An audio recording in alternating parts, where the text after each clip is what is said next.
And international affairs analyst Cash Ononuju and international affairs analyst Paul Ejime joins us now to talk about the peace deal in Sudan.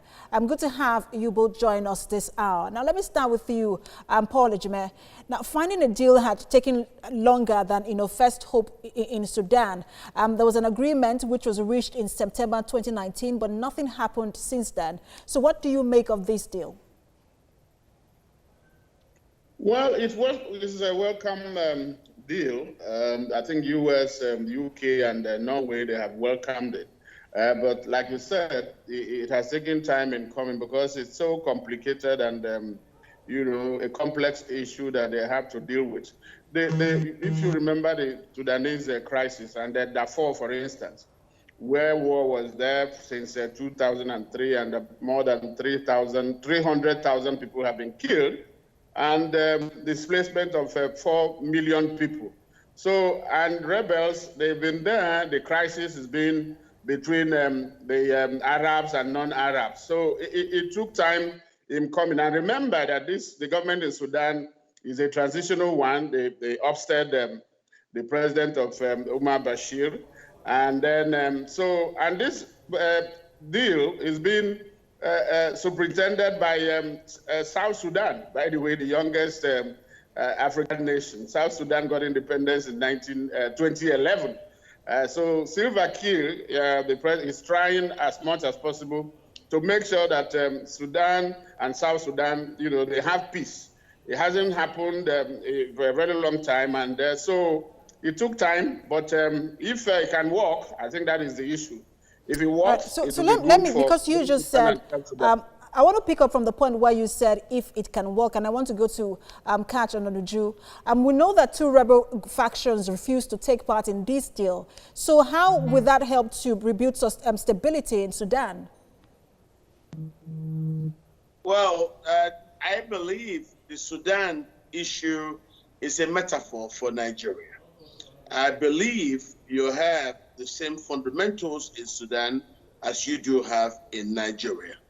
I also think that it will now, in 9 years of attempt to situate what has been damaged by those who thought that subjugating the rest of a nation into their own whims is the best way to go.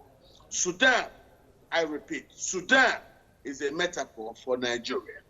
And I believe that what you're now having in Sudan will very likely replicate itself in Nigeria and other places. Mr. Cash Ononuju, I just want to butt in quickly because my question was really focused on the 2 rebel groups that refused to participate in this agreement.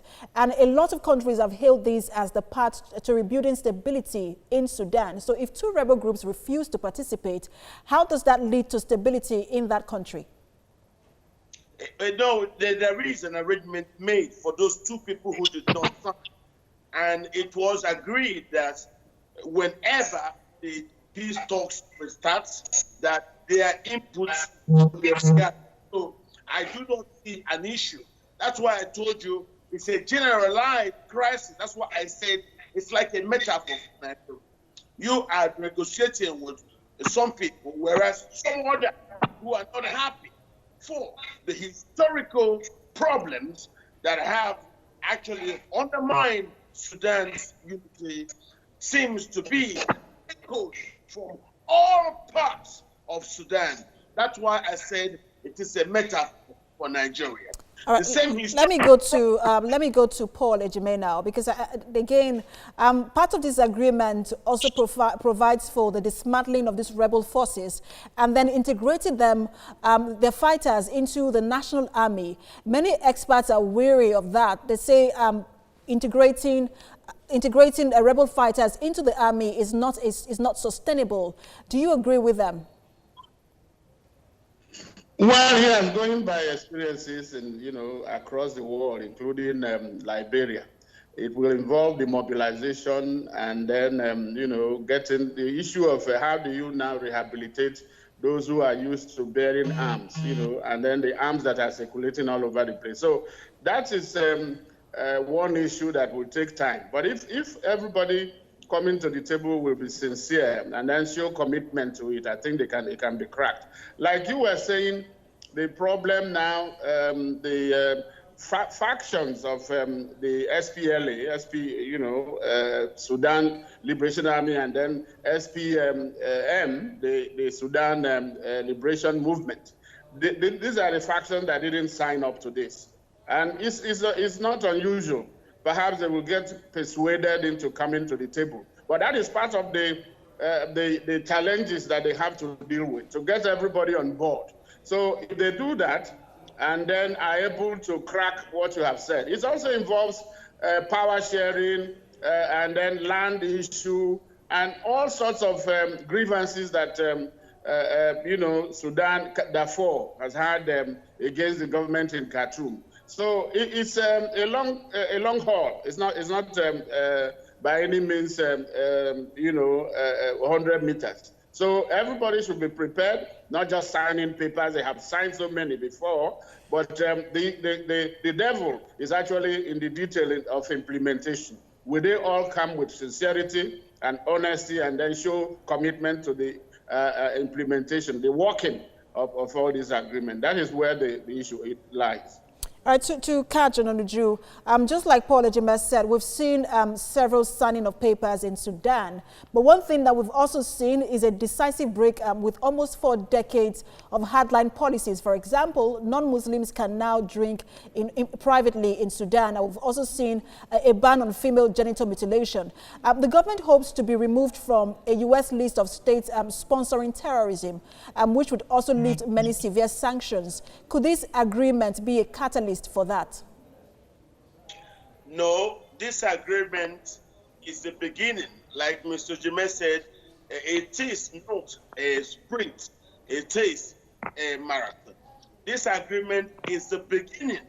It's the beginning of an agreement to undo the historical problems that have been piled into one single package by those who have undermined the ability of other people to be part and parcel of Sudanese society.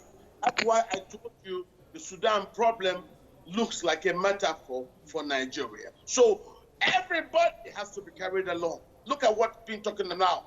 They are not talking about South Sudan. No, they are talking about revolutionary. And the Revolutionary Council of Sudan comprises everybody that has felt very, very bad about the ways that those who have sought to subjugate society have carried on. That's why I tell you the Sudan issue looks like a metaphor for Nigeria. So I believe it also sends strong message across Africa to a lot of those who seek ways to subjugate society, that at the end of the day, there will be a reckoning in which all parts of society will come to say, no, let us redo it. These things are not acceptable. And as far as I'm concerned, what you're seeing in Sudan is the beginning of a long period of remaking of society. It is not a sprint, it is a marathon.